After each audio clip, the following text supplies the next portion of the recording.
প্রধানমন্ত্রী তারেক রহমান আজ বুধবার দিনব্যাপী একাধিক গুরুত্বপূর্ণ কর্মসূচিতে অংশ নেবেন। দিনের শুরুতেই তিনি সাভারে অবস্থিত জাতীয় স্মৃতিসৌধে পুষ্পস্তবক অর্পণের মাধ্যমে শ্রদ্ধা নিবেদন করবেন।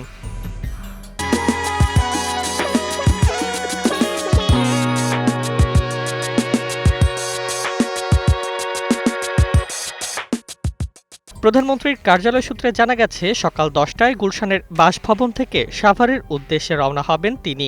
সকাল 10টা 55 জাতীয় স্মৃতিসৌধে ফুল দিয়ে মহান মুক্তিযুদ্ধের শহীদদের প্রতি শ্রদ্ধা জানাবেন। এরপর সকাল 11টা 30 ঢাকার পথে রওনা হয়ে সোয়া 12টার দিকে জিয়াউর রহমান ও খালেদা জিয়ার সমাধিতে পুষ্পার্ঘ্য অর্পণ ও জিয়ারত করবেন। দুপুর 12টা 40 সচিবালয়ের উদ্দেশ্যে রওনা হয়ে দুপুর 1টায় পৌঁছে মধ্যাহ্নভোজ ও নামাজ আদায় করবেন প্রধানমন্ত্রী।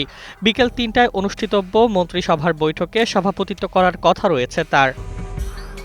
দিনের শেষ ভাগে বিকেল 4টায় সচিবদের সঙ্গে মতবিনিময় সভায় অংশ নেবেন তিনি।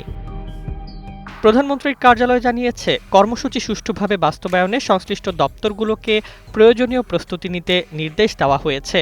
নতুন সরকারের কার্যক্রমের সূচনায় এই কর্মব্যস্ত দিনকে তাৎপর্যপূর্ণ হিসেবে দেখা হচ্ছে।